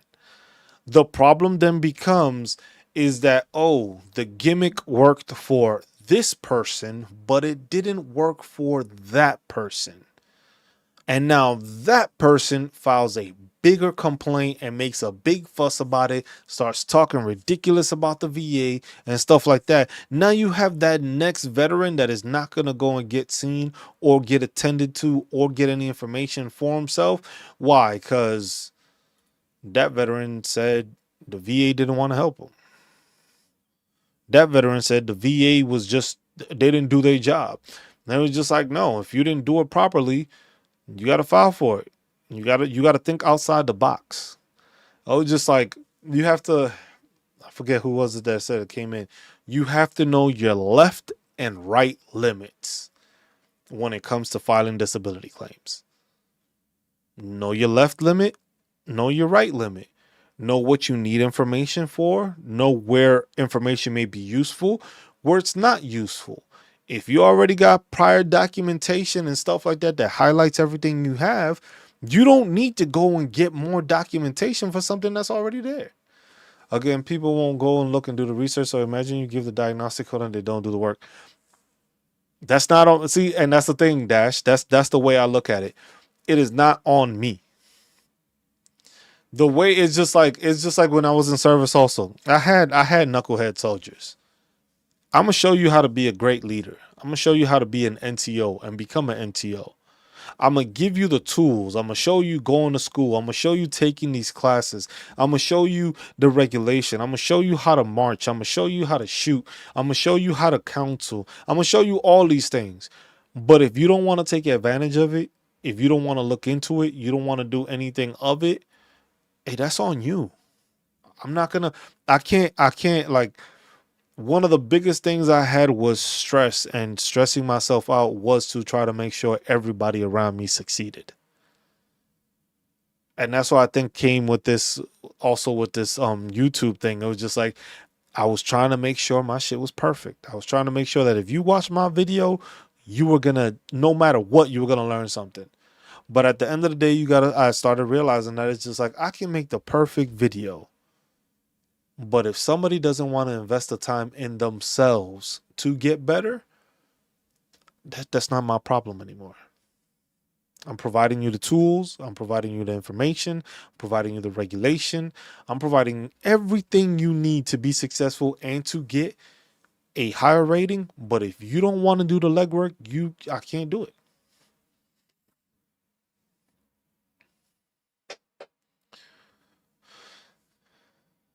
Yeah, and that's where people waste a bunch of time on it. No, just like the gimmicks don't work for everybody. It was just like everybody wants to claim tinnitus, and then tinnitus became this, and then that became that, and then that became that. And I was just like, bro, how do y'all all got the same ailments? Everybody has the same issues. I was like, not saying that they don't, but at the same time, they all developing the same way because of one root cause. It starts getting kind of crazy. Some people go dry, man. That's what I do. I do that. Like some people, like when it comes to veteran stuff, it's just like, look, there's no politics in this shit. I don't try to put politics into it. When most people believe comments or they're political, sometimes I leave them, sometimes I don't. At this point, I don't even care. But at the end of the day, are you doing your homework? That's all it is. Are you doing your homework? Are you doing what you need to be successful? If you're not gonna come at me and say that I did something wrong. And that's why it's like Dash. I don't want to try to charge people or anything like that. Because most of the time those companies and stuff, it's just like, oh, we only get paid after you get a boost. I was like, yeah, they're gonna work their asses off because they know how much money they're about to get out your ass. I'd work hard too if I knew I was gonna get 12 grand. If I knew off of back pay and all the shit that you about to get an increase and you're about to keep on paying me and you're gonna pay me 12 grand at the end of it, you best believe I'm gonna work my ass off to get you 100%. But then again, I'm getting compensated $12,000. Here, I'm not getting compensated $20,000. I just got a donation from Chris for $20, and that's gonna go right back into the channel. Everything that's made here goes right back into the channel. If it's buying a new lens for the camera, making sure that the batteries are working for the camera, making sure that I have a charger just separately for my phone and a phone stand to hold my phone up while I'm doing this live here off my phone also. It's just investing it right back into it. Investing into a stream deck so I have the availability to press these buttons and it'll populate and give you the stuff you need. Stuff like that. That's why I was just like, it's a process, but I can't help you besides that. I'm gonna give you the information. You do with it what you want. Some people gonna go gimmick, some people gonna lie, some people gonna commit fraud, some people go, that's not gonna be on me. That's the easiest way to keep my conscience clean. It's just like, look, I gave you the tools, you did what you wanted with them. As I was, look, I'm giving you the car with the keys in it. Now, if you want to go on speed, you want to do the speed limit, or you want to be under the speed limit, that's on you. I'm just giving you the car. Oh no, yeah, that's what it is. Dash. It's just like, but that's why I tell veterans, it's just like increases are the easiest thing to get without having to go crazy and get all these extra diagnoses and all that stuff. And that's like, that's the little thing that people don't understand. But those claim sharks, you notice how none of these other channels explain that? Why is it that none of these other channels try to explain to you that, hey, maybe you should file for an increase? All these other channels are basically telling you, oh no, you got to do this, to do this, to do that, so you can get 100%. But then when they see them, then they file for the increases and then they file for the other stuff. I was like, no, a lot of it is just plain and simple. Look at the CFR. It gives you a breakdown of what it is. The rating is just, yeah, I know. It's basically those, they're claim sharks. That's what they are. It's just like people don't understand it and don't understand it. It's just like some people don't want to take the time out of it. You know what that is? You don't have to pay $12,000 and you could have kept $12,000. $12,000 goes a long way, especially when that shit comes at you at back pay. Cause why? What's gonna happen? All this stuff is going to be filed at the same time. When you get all these diagnostic codes, everything, what is the claim shark going to do to you? The same thing I tell you. Get all the documentation. The first thing I tell anybody that contacts me, I need you to write down every single thing that hurts. Anything you can think of that hurts. Whether it's back pain, muscle spasms, headaches, flu-like symptoms, anything, I need you to write down every single thing. I don't need it right away. I want you to go over 2 weeks thinking about the shit you're dealing with. Ask your wife. Ask your kids. I was like, did I complain about anything? Yeah, you said you had a headache. Okay, let me write that down. Had a headache. Yeah, your back was hurting the other. Oh, yeah, I forgot about the back hurting too. I said my ankle. Oh, yeah, my ankle too. I was just like, all that stuff. Write all that shit down. Write it all down. See what it is. See what you have documented. Then get your medical records. Compare and contrast. See what you got. See, okay, I got this. I got that. I got seen for this. Wow, I had profiles for a bunch of this stuff. That's the stuff you write down. You put it down. You put it together. Then you go to the CFR. What can I claim out of all of this stuff? But then it's, what evidence do I have? If you already had a bad back and your shit was at 10% and the highest might be 40%, but if it's worse now, that's a 30% increase that you can go from 10% to 40%, and you didn't even have to do anything because it was already service connected. All you had to show that it worsened. And that means if you go to a CMP exam and your mobility, your flexion, is it flexion? I think flexion, abduction. Yeah, your rotation and all that stuff. If it's lessened and you can move less, what happens? You know what?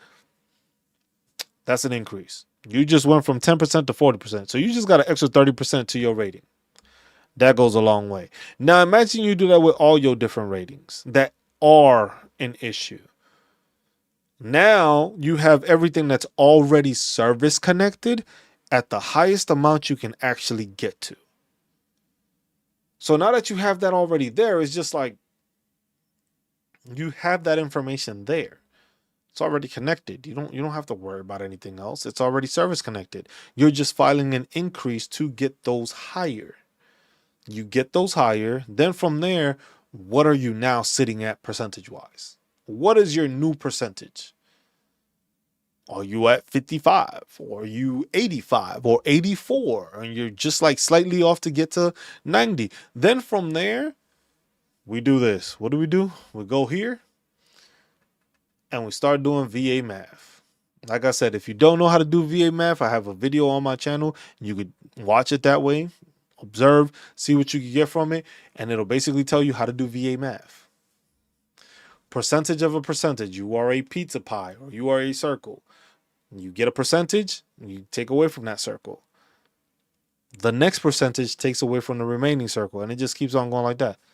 Write down only high value claims, but those tens start to matter. 95 didn't claim anything I had because there were 3 issues I did not have diagnosis, but I can claim them now. And that's what the thing is, and that's why I say it's like a lot of the issue is those gimmicks. Those gimmicks, because what do they say? The high value claims is just like, hey, sleep apnea 50%. All right, you started at 50, right? We started at 50. Migraines is another 50%. You go up 50. Now we at 75%. So we scroll all the way down to 75%. Now we at 75%, right? So that was what I say, migraines, sleep apnea. Now you got mental health issues. Mental health issues usually get you to like 30 to 50%. Now if it's 30%, you at 83. So at 50%, you at 88. Now we go all the way down to 88. You're getting paid at the 90% mark, but you still only at 88%. Now, if you ain't got nothing else, what you gonna do? If you get tinnitus, you're at 89. There you go. Still at 89. Still got to try to make it all the way up to, you still need another 50%. Now, depending on what you have, it could be ankle, it could be back, it could be knee, it could be shoulder, it could be your elbow, it could be scars, it can be issues with your feet, all that stuff, and that's a percentage. So you need to get the 95 to get paid at the 100%. But remember, what a lot of people fail to realize is that you might get to 100%, but you might not be P&T because some of your stuff is not static. Some of the stuff that you have, the VA sees it that you will get better. You are not going to get worse off of this. When you have degenerative disc disease, your back is not going to get better. That is a static issue. If they shown that you have bulging disc and protruding disc and all that stuff that's there. But those high dollar value claims, that's what everybody goes to, and that's where most of those gimmicks go through. And then a lot of people fail to realize also is just a lot of people claim it off of secondaries. A lot of people get to their stuff by secondaries. If your secondary changes or your primary changes that cause those secondaries, that's how you end up with those reductions that a lot of people be like, don't poke the bear. I was just like, well, if you lied about it or your issues got better and that's how you got to 100 because of a secondary, you're going to be shit out of luck. All those 10% add up, but you have to have the documentation. You have to have everything written down. You have to have evidence. You have to have diagnosis. You have to have that in-service connection. If you don't have the in-service connection, you're not going to get nowhere. Unfortunately, you're not going to get nowhere. It's going to be a process. Because the thing is now you have to go and get a diagnosis. You have to go through the diagnosis way. You have to get a doctor to sign off on a nexus letter. You may be able to fill out a DBQ. But at the same time, all that documentation has to show that it happened to you in service. And it makes it that much more difficult when you've been out of service for such a long time. Because most of y'all went through a whole bunch of stuff while in service and don't have no damn idea or remember what the hell y'all did. Y'all went through issues. Y'all had pain. Y'all had this. And y'all didn't go to sick call. Wasn't notated. That's not the VA's fault. Can't blame the VA. It's now on you to do the legwork to get that info. But like I said, for most of these sharks, is just doing it that way.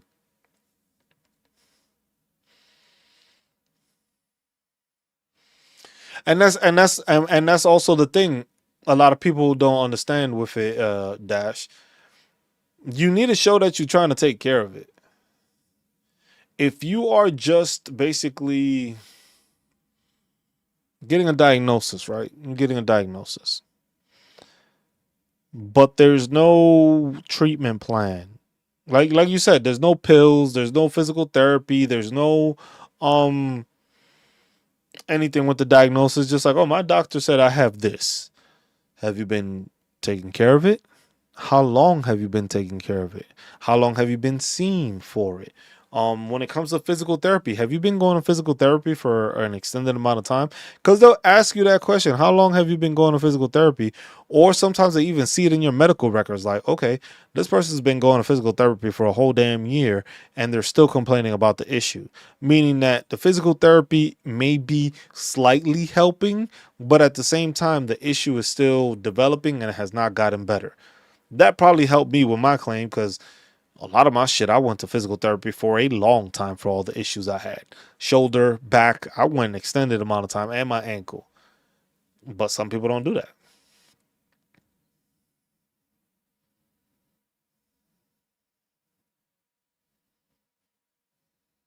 Yeah, see? That's an example. Having IBS, going to the doctor, did a stool sample, you had a bacterial infection, and you would have never known if you never gone and gotten seen. You got your medication, but now what happens? That's all on there. All that documentation, all that stuff is in your record and you can use it. But that's the thing, it's just like educating a lot of the active duty service members. I was just like, look, if you a vet and you still talking to people, tell them to go to the fucking doctor. Just because you may not have had the thought process to do it doesn't mean you have to have somebody else suffer through the same issue. Tell them to go to the damn doctor. Tell those active duty service members, hey, go get seen. You get hurt, go get seen. I had one of the guys that was on the channel. He pop up. I've known him for some time, and I haven't met him in person. I've known this guy for like maybe like 3 or 4 years, and it was strictly through Twitch and gaming. He joined the military 15 days ago, 2 weeks ago. He's in basic training right now as we speak. And I told him anything you need, any questions you have, anytime you get hurt, anything, go get seen. I was like, it's nothing about pride. It's nothing about people saying you weak and stuff like that. At the end of the day, nobody else is pushing your wheelchair if you end up in one. And that's why it's always the same thing. It's just like, but then you have veterans that like to talk shit about other veterans. It's just like, bro, you ain't there helping that person. When that person got hurt, you weren't helping them. So it's just like, why concern yourself with what another veteran is doing, what another adult is doing? Why are you so concerned? Why is that? Why are you making it such a big thing?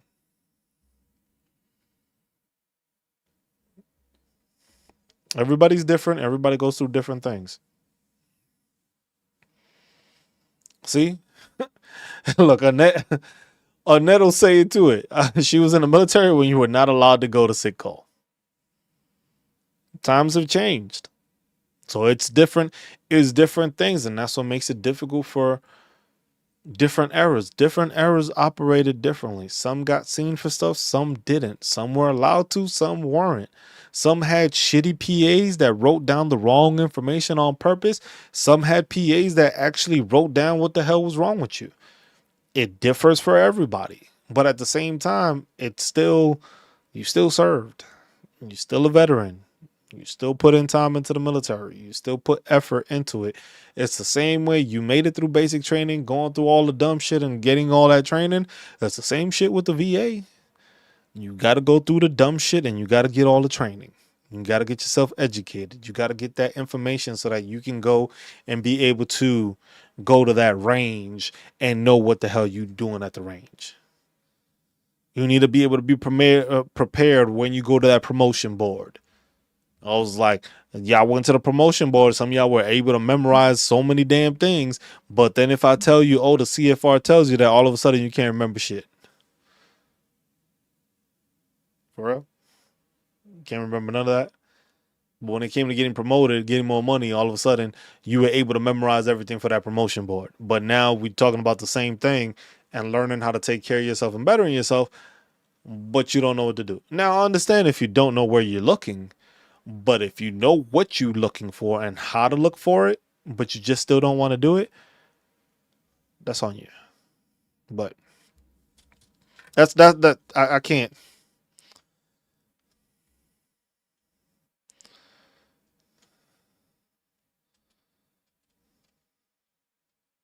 I was like, and that's the thing. That's why I was just like, that's why with some people would just be like, I loved when people would try to say like malingering and stuff like that, and I'd just be like, hey, are you a medical professional?